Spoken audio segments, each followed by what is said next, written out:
Welcome, children, to the Evil Popcorn Podcast. It's the Baron here. We're going to be talking about Widow's Bay. I have Mr. Popcorn Mr. here. Popcorn, hello children, good evening, or whatever temporal situation you happen to find yourself in. Yes. However, whenever, or if ever you find yourself. Yes, we're welcome. back at Weirdo's Bay for episode 3 and 4, Baron, is that correct? That is correct. That is 100% correct. Really enjoy Widow's Bay. It's good. So we are going to spoil some of this for you. So if you haven't watched it, go to bed, watch it, come back. Absolutely. And that's why I said, should we start? Because if you look behind me at Patricia, she goes on a journey. She's one of the best characters, as is the mayor and the harbinger, which is the old man, Yes, Wick. Yeah. Yes, Wick. They're those three together. They seem to, central pieces on the board, moving, the events of the town or experiencing the events of the town in very interesting ways. And they do come together at the end of our recap, but we'll get to that.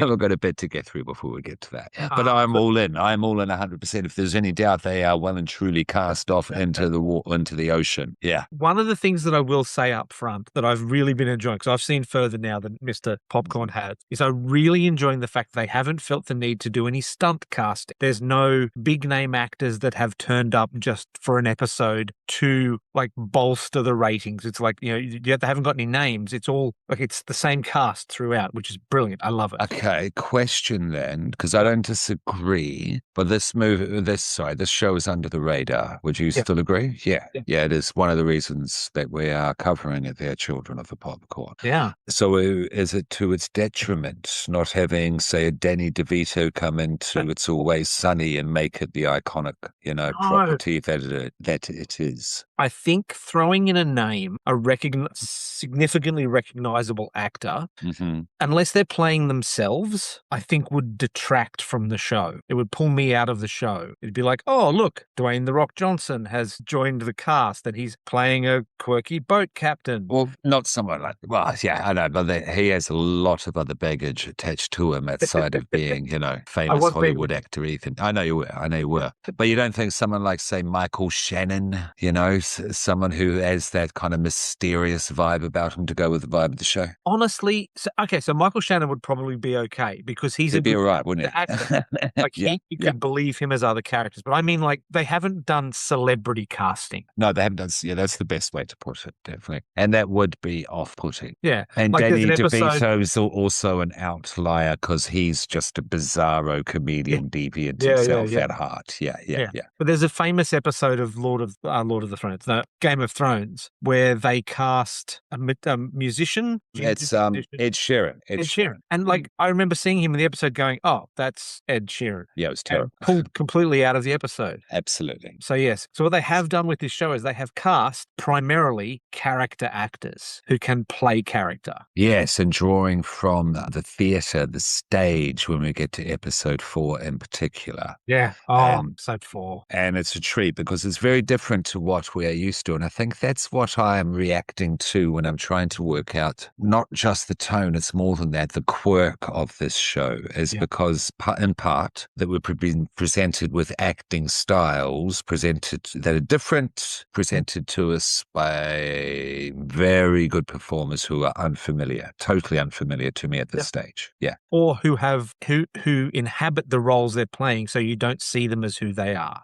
Like even Stephen Root, who I know from a lot of stuff. Who's he? Is he the mayor? Wick. So he's Wick. Wick. Okay. But he's the harbinger, which is a great name for him, by the way. Yeah, I think that's awesome. But even Stephen Root, who I should go, oh, that's Stephen Root, disappears into the role of Wick. Okay, nice. Yeah, good. No, it's immersive. The whole thing is definitely immersive, but it's not. Yeah, I think all I'll say about it to this end on this angle is that it's dark, but it's not off-putting. Yeah, you know what I mean. Yeah. You can pretty much show this to anyone if they like such things. Yeah, but you don't need it to hide it, away from, No. and go, shh, did you know I like? No, it's nothing like that. Like dairy's more full on. Yeah. Yeah. You don't need to hide the heart pill in a hunk of cheese. No, yes, with this. But there's some very old worldly dark figures and some, throughout this, certainly in this episode 3, which is called the inaugural swim. swim? Correct. The Yeah. inaugural swim. Because we'll throw it out there. I mean, like we said, go to bed. It Yep. involves the hag, Yes, the sea hag. and the sea hag, and the stories of the sea hag go back century, if not millennia. Yeah, Yeah. yeah. So there are it could become easily very dark. This like to a Lovecraftian degree, but no, it does keep a very appealing, watchable quirk where you could almost show this to anyone. Yeah, That's what I almost. wanted to say. Yeah, Yeah, no, 100%. yeah. So look, we're doing episodes 3 and 4 this week of the show, so we will eventually catch up, which is good because we're really enjoying it. Let's get the housekeeping out of the way.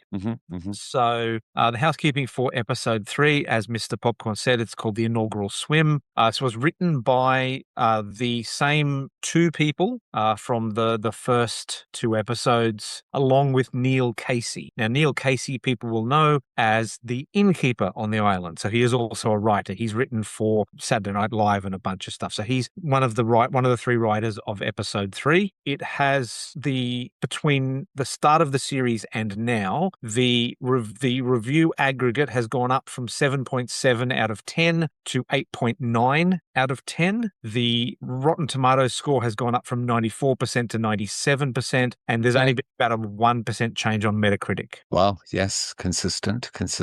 Do you agree with IMDb, Baron? Yes, I think I do. I think the score has probably increased as more people have found the series. Yeah, because it's slowly been pushed out there by word of mouth. It does make sense. Yeah. The user reviews here is 8.4. What did you say critic review was? The Metacritic score sits at about 80%. 80%. And you had user reviews at 8.4, is that correct? Yeah. 3.2 thousand reviews has been. Yeah. Okay. So, there's a lot of interest being shown in the show, which is good. Good, children. Good. Yeah. Whilst actually, before we start off this episode, we go, have our swim. Wanted to throw out another shout out to Obsession there.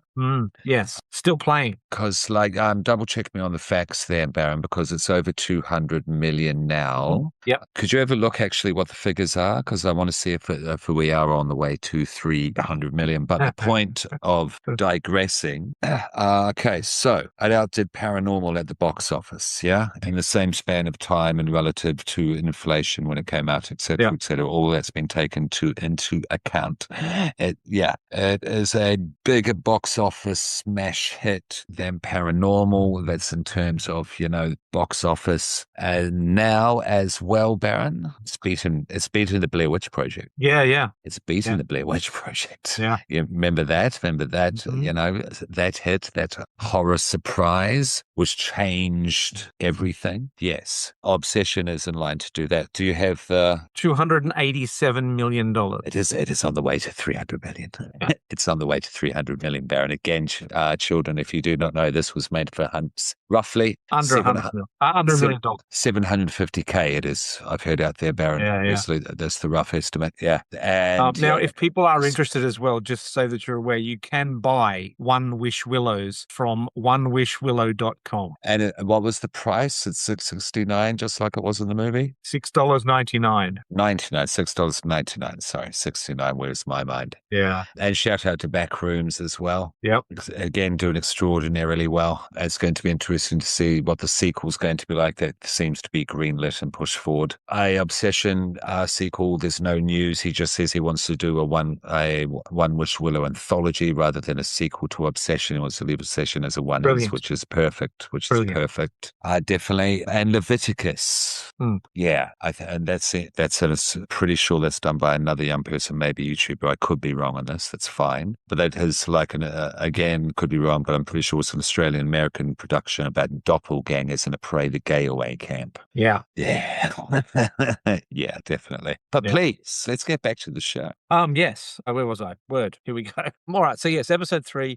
So the director once again is Hiro Murai from the first 2 episodes. Neil Casey is the additional writer. Okay. No, I haven't picked up any new additional reviews because I mean the reviews we had last time pretty much still say what we wanted to say. The blurb or the short précis of the plot of the inaugural swim episode 3.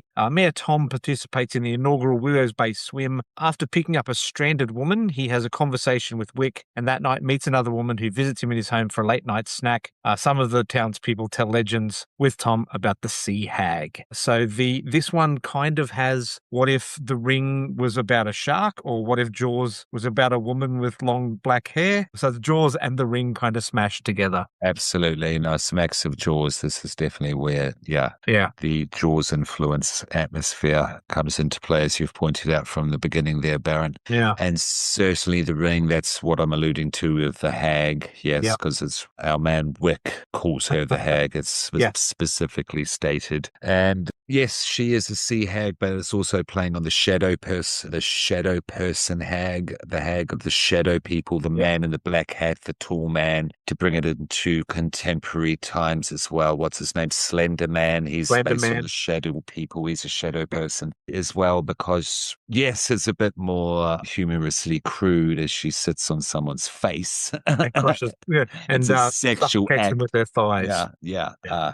a fatal sexual act. Yeah. But the hag is like sleep paralysis. Yes, that's the Yeah. kind of the mythos of sleep paralysis, if you will. She sits on you and she holds your legs down and your arms, and you can't move. Yeah, it's the whole feeling of when you But can't wake up for a dream, you can't breathe. Aaron. to get there though, she does scratch you, which introduces the poison into your system, which paralyzes you. The only way to stop her finding you is to lock yourself away for 2 days in a trunk. Yes, which Wick says to our man, the mayor. And then he doesn't do it. Now, the hag is physical. Yes. Yeah. Corporal. The Corporal. way thing. she's dealt with, it's quite graphic. Yep. The mayor, what he goes through in this episode alone, but still, he doesn't shut things down and say, No. let's evacuate the island. This is possessed. This is hell. A hellhole. Yeah. Are you still bought by? Sorry, you still buy it? Yeah. He's slowly moving towards drinking all of the Kool-Aid, basically. But at the moment, he's still only had a couple of sips. The end of this episode is where he's completely over the line because he experiences stuff that he cannot explain away. Yeah, and kind of soft, trying to not to spoil, like the figure that's moved off the board. Yeah, it's really hard to ignore, politicize your way around that. Yeah. We've done spoiler free. Fuck, it's the priest. When we see the priest dead at the end. I mean, like how are you gonna market speak your way out of that? And in terms of market speak or marketing the island and its promoting, and the mayor just trying to keep up, and that's what he's doing. Of course, he's just trying to keep up the good promotional look of the island. Yeah. In terms of promoting the island, these videos. I don't want to cause a panic. What are these videos up to? Yeah. Like, who is making the promotional videos? Because there's another really weird one at the start of this episode. Do you remember? But they're from the past, so they're all obviously like they're on VHS, and they've got that feeling of having been converted to VHS from film. Ooh. And actually, when we look at the outcome of episode 4, let's not get ahead of ourselves. Let's not get ahead of ourselves. It's like I'm being spoilerific with the picture behind me. I know, but this is one episode. Yeah. Well, do we want to go through the plot sort of briefly? Yes, actually, that's where my notes are at. Pretty much, that coincides nicely. Okay. So let's just do that. Yes, in a general way. All right. So episode 3, the inaugural swim. As tourists begin to fill Widow's Bay, so there are people arriving on the island. Tom finds himself flirting with a woman called Marissa, who is on the island for a bachelorette party. Yes, he finds her in the middle of the night. Yes, on the road, trying to find her way, but the signs have been desecrated. Yeah. So he starts flirting with her. He helps her out of a jam. So there's that kind of will they, won't they? She seems interested. He seems interested. And that goes backwards and forwards a bit. But that's the night that he first encounters the sea hag who scratches him on the... Yes. What did we think of that scare? And I will ask now, what do we think of the scares, like the spooky jump scare scenes at times? Well, I jumped at both Um, the jump scares we've had so far. So the clown please. and the scratch and that first scratch both made me physically move. So it takes a lot, Yeah. and I got to jump out of both of those. The clown definitely did. The clown Yeah. definitely did. This one, not so much. I was impressed by it. What do we think of it compared to the scare scenes in Derry? I'm only comparing it compared to that because it's the other show that we've covered. It's a good question. I think these are more natural. Mm-hmm. I think they put scares in because you need scares, but I think they may have put a bit more thought into the lead up to them than Derry did. I think Derry just went, Yeah. "There's a scare here, we'll just do a scare." But I think they've put more thought into it in Widow's Bay. Yeah, absolutely. And because there's subtle build up to things like that, all the lights going out on the shore and they're just in the middle because that's a precursor, like foreshadowing towards something else. Yes. Yeah. And it is more natural. It is more organic. There's CGI in this, but it's integrated. You know what I mean? It's not Really like good. here's a CGI thing. Yeah. Yeah. I mean, the Really hag, what do we think of the effects of the hag? Oh, really good. I loved it. I thought she was really good. Like throughout this episode, with the 3 or 4 times we see her, beautifully done. Yeah, built up really well, and when we get full exposure, it is, it's not of this plane what we are watching, but it's not at a cringe, uncanny take you out of it level. No, it's blatant, but the colorization and such, the way it's just blended in with the texture of the whole thing, I think is pretty good. It's pretty good. Yeah. I'd agree. So Tom reveals to Wick that he's got this scratch that won't stop bleeding. Wick immediately knows that it's the sea hag, and then tells him the story and like the lore of the sea hag, and that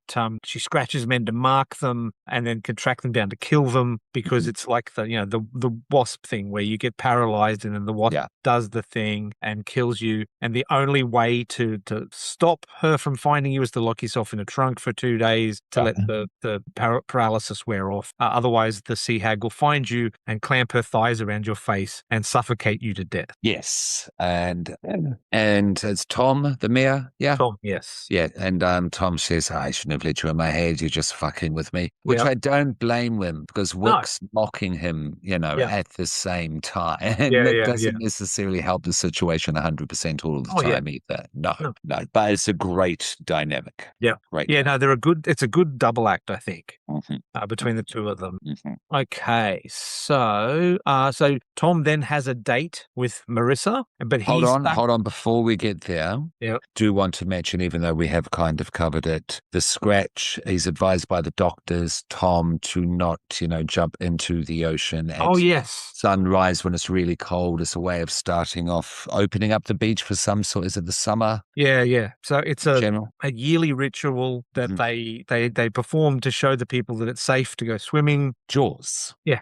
And Jaws. then he goes out, he swims to the buoy. It's fine. Then when he's resting on the buoy, we see the hags pop up like a literal fin. Yeah, the top of the head popping out of the water. Yeah, flailing, and then he's flailing seemingly at nothing. Yeah. And what did I want to say about that? It was just very Jaws, I think. Back towards the shore, and the hag scratches him again on the leg. Yes, that's right. And it was very effective, swimming back in the hag swimming underneath like a shark. I thought it was a great reference. I thought it was a great homage, definitely. Yeah, 100%. And then, we are having a date there, Baron. So he has a date with Marissa. He's beginning to fear that she's the sea hag. She's tracking him. I quite like this. Yeah, it was really nice that his paranoia starts to kick in at this point. That's sort of self-preservation. That's a good moment. Yeah, I liked that. So he sends her away as if to say, "No, I don't want to deal with you. You're the sea hag." Well, I don't think he says to her, "You're the sea hag," but he thinks, "I know who you are, and you need to go." So yeah, he shoos her away. And we're not sure at the time the way that it's presented because her voice is played with a bit. She, high pitches as she witchifies it just a little. It's very ominous music. There's long, unnecessary pauses, at the door in response as well. And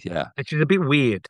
Unreliable. It's very unreliable. exploration going on at that point, which I Yeah. liked. Yeah. So Tom goes home, but then he starts to feel the paralysis setting in, and he realizes Mhm. that Mhm. Wick was maybe right, and that he should Mhm. try and find somewhere to hide. But he's left his run too late, and the sea hag comes into his house and starts chasing him through the house. He's dragging himself. He finds himself in the bathroom, makes his way into the bathtub, which is the worst place to run from a sea. Yeah, yeah, yeah. Very Uh, slasher movie choice, you know what I mean? Very slasher movie. Yeah. So yeah, so he finds himself there. He can then no longer move. The sea hag catches up to him. He's about to die, and that's when Wick runs in as the cavalry with a shotgun and blows the sea hag away with the shotgun. And she Yeah. basically turns to water and little bits of seaweed and stuff. Sewage. Yeah, not nice. And I Not liked how it clean was water. done. And you heard the tiles break, Yep. explode as well before Yeah. she hit the bathtub. Yeah. And then his face got covered in the black muck. Yeah. Yeah, yeah. Yeah, no, that's what I mean. This is a full-on physical confrontation with Yeah. a being from, Yeah. Yeah.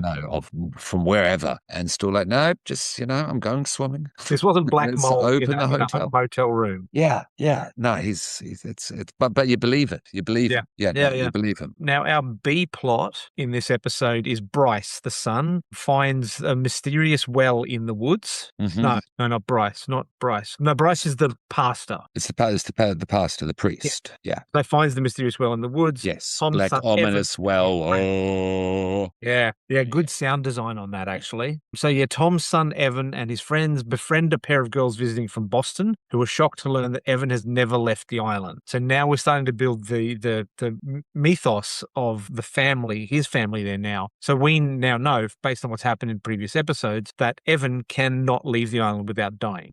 Or, sorry, we are led to believe by the mythos of the island that Evan cannot leave the island without dying. Not confirmed anywhere apart from the mythos of the island. Yeah.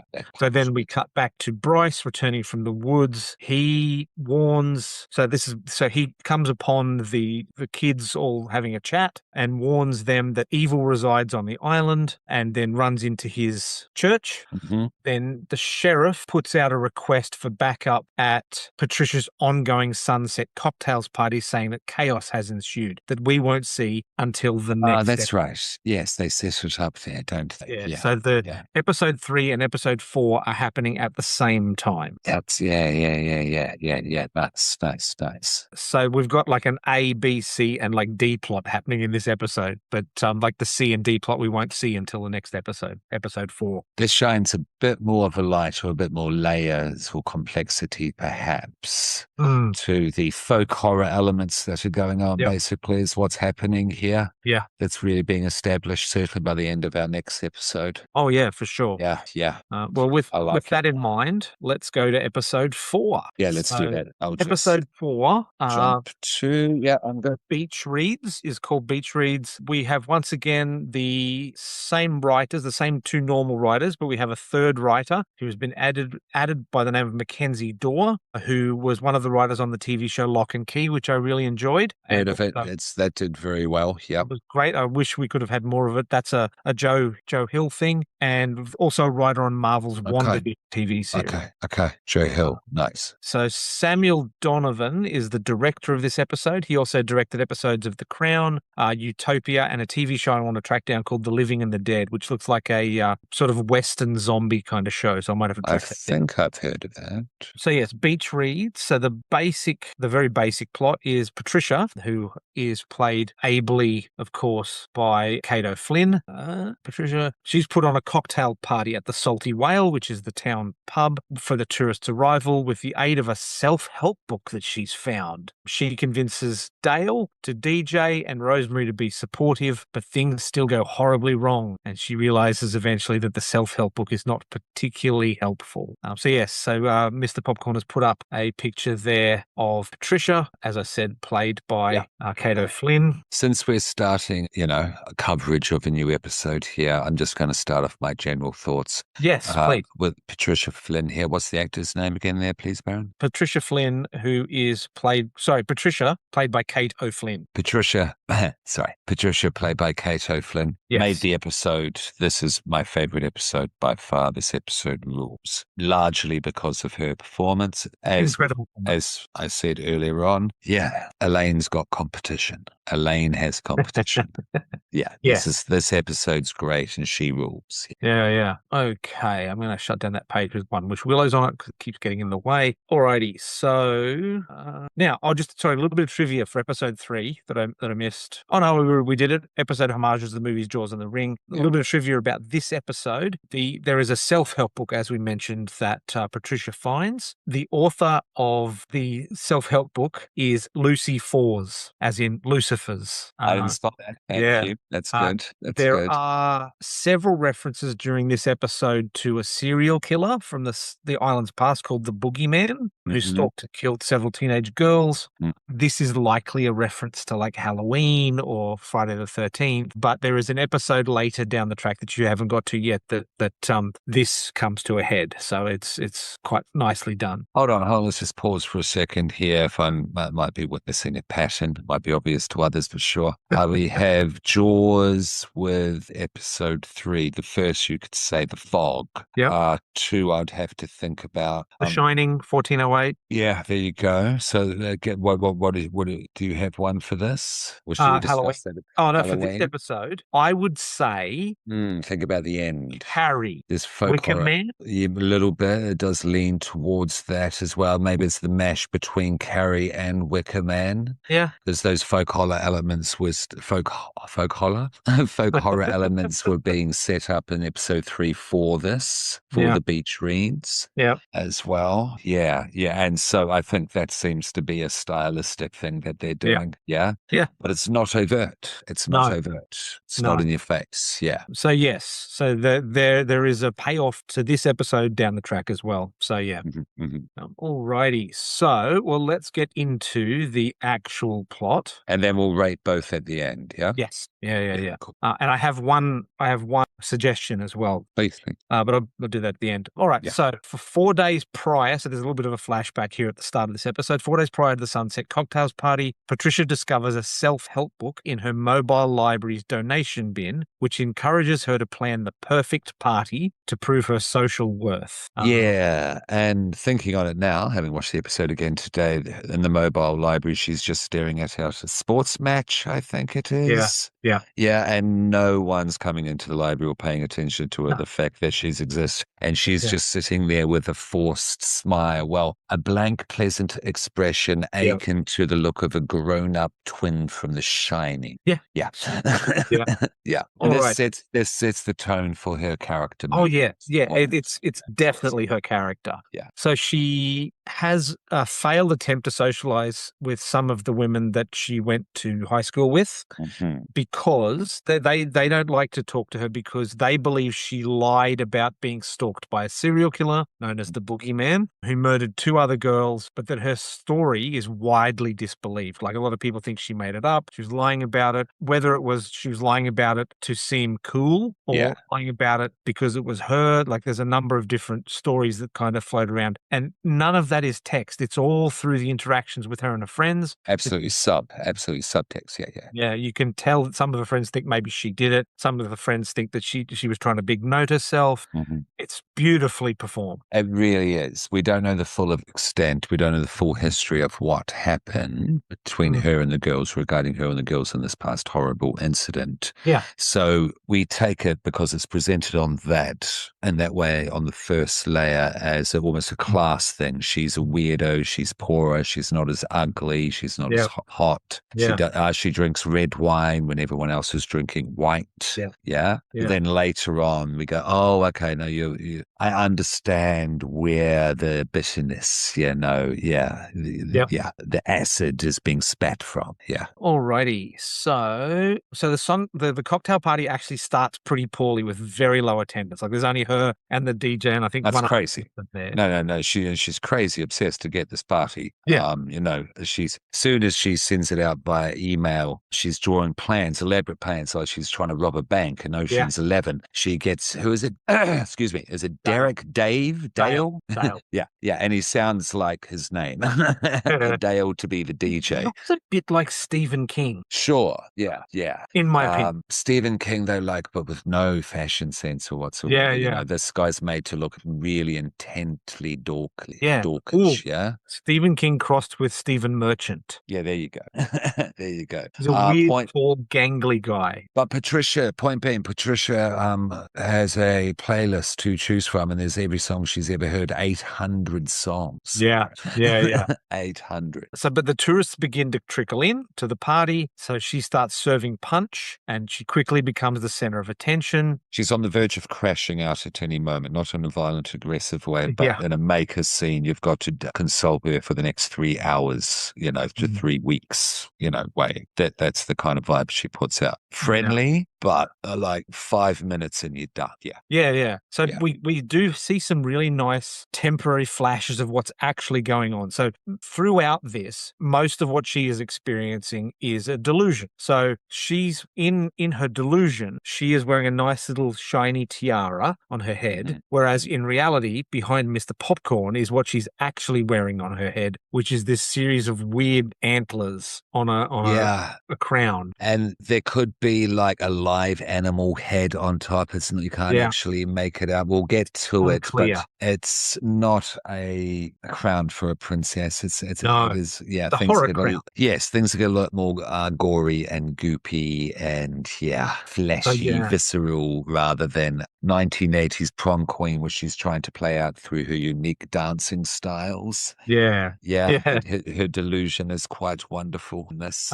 But the way that it moves into the delusion is quite seamless as well. It's perfectly seamless. Because we're pretty much up to this in the plot. The tourists come in and she drags them in almost quite psychotically. Yeah. And she's got Charlie from It's Always Sunny vibes going, come on, let's have a good time. Do the butt dance. You know what I mean? Yeah. But then when it goes into the John Hughes 1980s, the nerdy girl gets her day 16 candles, at the prom dance scenes. But when, the reality is actually, presented to her via the sheriff that was set up in episode 3 beautifully. Yeah, so the Sheriff Bashir arrives. It doesn't jump out at you, like it goes, I like it. But he arrives and breaks her out of the trance, making her realize she's been under a delusion. Yeah, that's right. Her self-help book appears to be some sort of grimoire or like Necronomicon or something. Is that a supernatural element that was egging her on to its own machinations? Yes, it was, wasn't it? And that is quite an extraordinary way to present the evil of the island itself. Yes, so this isn't cliche. This isn't just going to be the cliche, there's a spooky fog, there's a sea hag. This is different entirely. This is a cursed item that is influencing people. Like so much so that the punch that she's been freely feeding to people appears to be made mostly of animal parts. The dancing and the singing is she's chopped up on the table next to a knife. There's half a dove, another animal there. That's what I'm saying. The switch around is grotesque. But the dancing and the singing will be some sort of chant and mystical spell, like you do, when you're trying to summon something or unsummon something, so they're dancing and they're prepare for a sacrifice. Correct. So we then cut to the down at the beach, and all of the people that were at the party basically walking into the sea with their mouths open, and they to sacrifice themselves. There's a bonfire going. Before this, she has picked up a very Necronomicon-esque book, which shows the ritual, which gets her to the beach, because when she gets to that page, that's going to be the sacrifice. So she realizes, and she's able to see the book for what it is, rather than the self-help book by Lucy Fors. So, but she breaks the spell on the tourists by throwing the grimoire into the fire. And so there's Evil Dead there. Yeah. Yeah. There's Yeah, also yeah. Evil Dead there, definitely as well. But the homages are good. I know that's a new thing, but the way that it's doing it is not destroying the integrity of the, initial, art Mm. piece itself. You know Yeah. what I mean? Yeah, yeah. Like in Backrooms, there's apparently 30 Easter eggs. I'd have to watch again with a YouTube video companion. Yeah. You know what I mean? I like that. I know I'm Yeah, yeah. old. I'm not, I'm of the internet from the from the Gen X way, from Yeah, yeah. 1996. But everyone's YouTube is different. That's my point. Correct. Correct. So she ends up walking home. On her way home, she is picked up by Tom and Wick, who have just vanquished the sea hag. Well, Wick has just vanquished the sea hag using the expedients of the shotgun. Resident Evil style, yes. Yeah, yeah. And so then they drive to the church where they discover that the Reverend has hung himself in the church. Yeah, yeah, yeah. And well played whoever played this part, because he said barely anything, but the sense of doom that he portended through his portrayal of this pastor. Good illustration, if I may say so. Yeah. Fantastic. And like a really nice, screen time end for him as well. Yeah. Yeah. Good episode. Great episode. He had a big influence on the character arc of the show, and it's just a pity that he's now gone, because I really quite enjoyed what he did. Yeah, yeah, but gone at the right time, I think, as well. You don't want to overdo things, and the show isn't overdoing anything, as I think I've been pointing out. And like even with number 4 having the best episode, that's the right placement as well, because make sure if you've made it this far, you've invested, and this is a show, this episode, it rewards you as well for offering something different as well, as because it is, like you said, the word, the book acts as an influencer, but this is an influence from the 1950s, because of course it is, because they don't have, they have rotary phones, they don't have Wi-Fi on the island, so this would be in a mobile library. You know what I mean? Yeah. But they had very contemporary 2026, social mores and customs and attitudes at the same time. Now, can't wait till people start going off the island. I'm just speculating, going off the island and stuff starts happening to them because of that. I want to know the consequences. It does come up. Now, I found something here interesting, but I wasn't looking for it in particular, but there's an average of the episodes so far. So episode 1 through episode 9. And so episode 1 was 7.7 out of 10. This is aggregate across the internet. Episode 4 goes up to 8.9. Nice. Okay. Then it drops down again for a little bit, but then it builds up to an 8.8 in episode 8, which this episode precurses. So far, just to give the children a little bit of a peek into the future from me, my 2 favorite episodes so far are episode 4 and episode 8. And thank you for watching, and listening with us at Evil Popcorn Pod, because this is, I'm sure, after the, after the water cooler conversation is over as well. But, we don't follow the bandwagons, and we like the show. And thank you again, Baron, for bringing it to the table to be put on the menu. It's delicious. And I look forward to seeing the rest of it. Shall we rate these suckers? Yes. Well, you want to go first? Episode 3, the inaugural swim. Yeah, well, just really in comparison to episode 4, I can't give it a 4, but it's up there. It's a 3.75 because the hag was done really well. Yeah, hag was done really well. I'm just going back to Derry, where they had a similar scene in a bed with sheets and such. And this I prefer. This is far more suspenseful. This has got me more on the edge of the seat, definitely. This show scares me basically much more. Good. Not trying to diss on Derry. Derry rules. Yeah. But I do prefer this approach. It's far more, it's just integrated far more well. The otherworldly, the supernatural, with a very quirky realism, which is constructed very, very well to have the layers of the supernatural and the spook on top. And then though, to have number 4 come along and present it in a whole new way. It's like when Supernatural just stopped referencing other movies after the first 8 episodes. You know what I mean? Yeah. And then suddenly got its footing and started to have its own voice. I hope it continues to have its own voice more. I'm definitely giving this one a 4.75. Yeah.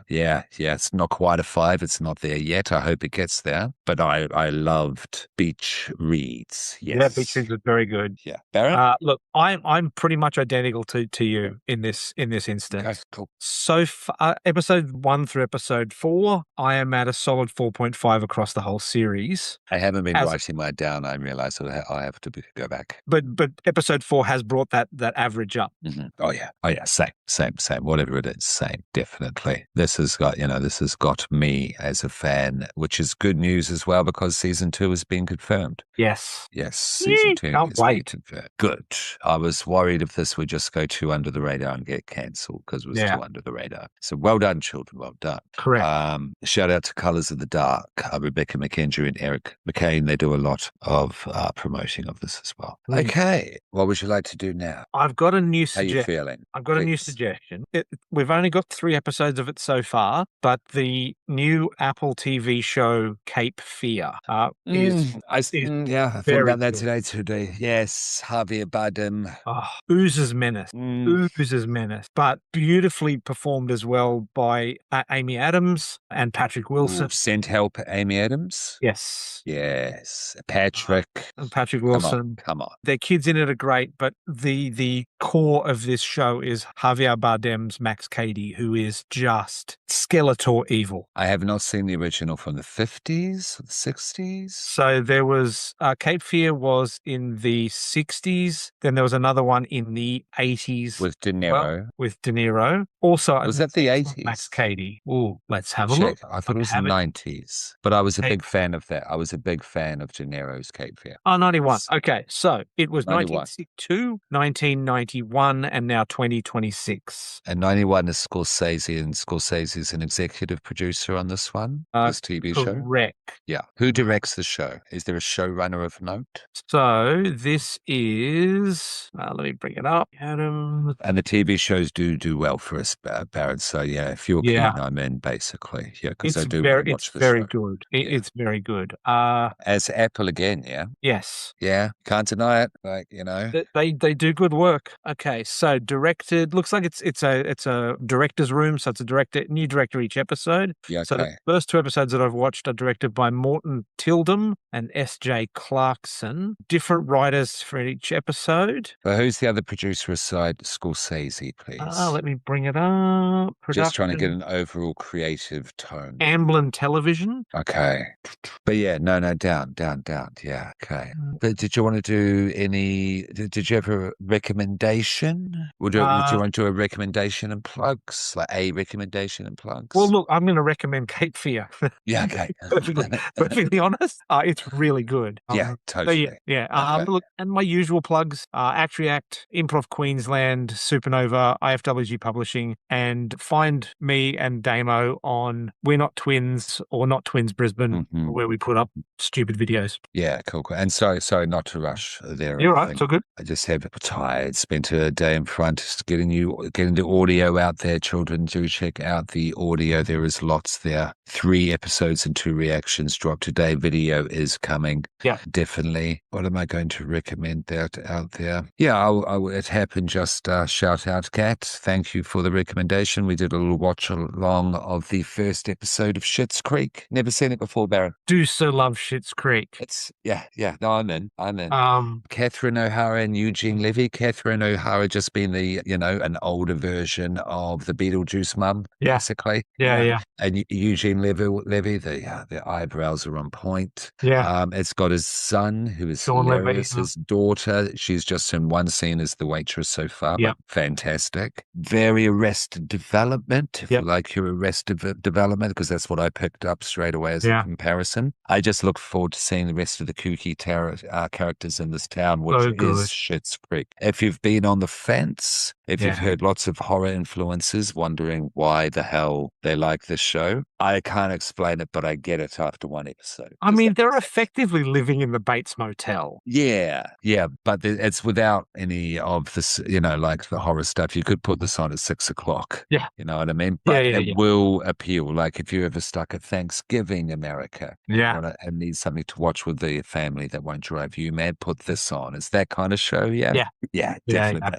Oh, it's funny. and I can't. And that's just one episode. Yeah. It's half an hour. It's that sort of. The thing that I will say about Schitt's Creek as well is they knew when to finish it. It doesn't overstay its welcome. And I will say that he didn't start out as my favorite character, but by the end of the show, the daughter is my favorite character. Because she's highly irritating at the start. Yeah, she has this beautiful arc throughout the whole show. I like such a thing. I like such arcs, yes. And also, I'm going to throw it out there, even though I haven't seen it yet, because it's making people that I love, like the Baron and my housemate Shay, who, they're they're the Breakfast Club generation. And the new He-Man movie, they love it. And you loved it as well, Baron, in your reaction there. Yeah. Look, honestly, it's the best 1986 movie in 2026. Mm-hmm. And it's been overshadowed by releasing Silly Move by Scary Movie 6. Yeah. And Scary Movie 6 sounds like it's a bit of a dud. Look, and so I don't want He-Man to be lost because of this movie that turned out to be a dud. It's okay. So Scary Movie 6 is a perfect scary movie. Like it does exactly what it says on the tin. My only negative reaction to it is they lent a bit too hard into political narrative. Now I get that America at the moment is a horror show and that's kind of what they were doing. But those movies are at their very best when they are lampooning horror, and they do a ton of that. There is one scene in it where they do a K-pop Demon Hunters thing that was completely unnecessary, but their weapons stuff, their Sinners stuff, Annabelle, Scream 7 stuff, it is all on point. Okay.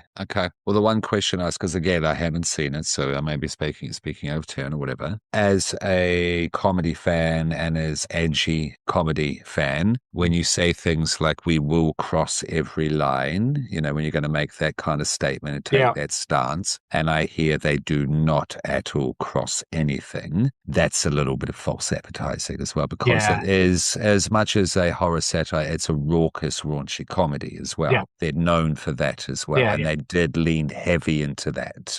Heavy into that. He-Man, it's a nostalgia trip for the 80s, and if you're a fan, apparently it captures that spirit and it's got good humor, even though it is stinking Jared Leto. Yes, good. I hear Alison Brie kills it. I'm a big fan of her. Who does she play? She plays Evil Lynn. Yeah. There is a scene. There is a scene in this movie for anyone that's been involved in the kink scene that they will recognize the look on Alison Brie's face. Sorry, Evil Lynn's face, and feel at home. So there's a moment where she's being attacked by Skeletor, and there is a hungry look on her face. Oh, okay, interesting. Because I've heard a different reading of that scene. I think I need to go see this. During the middle of the day when I need to kill some time. I think. And look, there's a beautiful scene between Ram Man and Fisto that will have our wonderful Rainbow Coalition children. Okay, just good. Loving the movie. Happy Pride Month. Yes. To that end, on that note as well. Yeah. I am going to see tomorrow Colony by the director of Train to Busan. Oh, awesome. I'm going to go see that, the Angelica, tomorrow. That is Yon Sang-ho. Oh, how good is the Angelica Theatre? Very nice. I signed up as a premium member as well. The Soho Lounge is lovely. Children of Brisbane, definitely go check it out. It's in Wollongabba.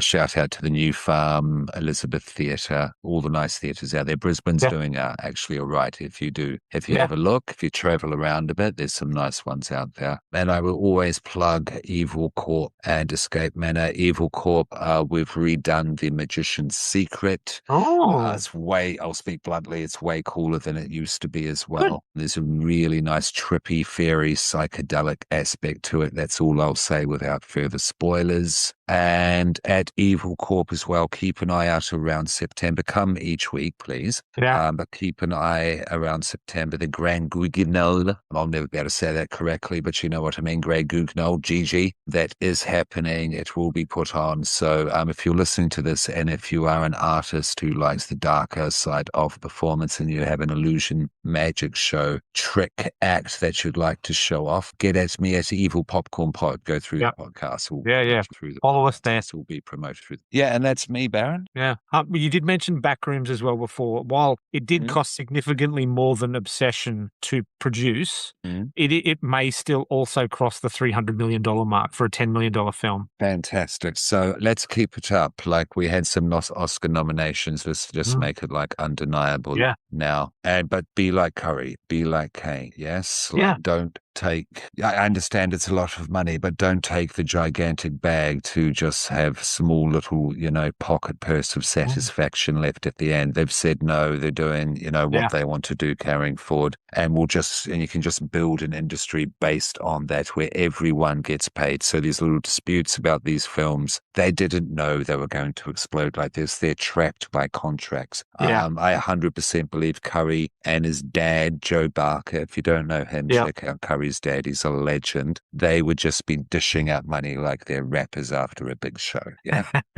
Yeah, I 100% believe that. Yeah. If you really want to, I will say this. This is just on me. Terrifier 4 will eventually come out. Yeah. I will say this because no one's talking about it. I'm not trying to bastardize these people, vilify them. But Catherine Cochran, she won't work with Terrifier people anymore. She'll never do it again. Because in the first Terrifier, she was treated in certain ways which were quite deplorable. Yeah. And she started up her own intimacy on set production kind of like business that people employ to make sure it's done correctly. And, no one out there on the internet is really speaking bad about like Damien and his original crew there. Damien Leone, I'll say it blatantly. And they need to. So leave Curry and Kane alone. The point being, just know your facts first before you try and just take away people's success like that. Yeah. The whole thing that Kane is a young male, and young females don't get this chances. That's not Kane's fault. That's the industry's fault. Yeah. You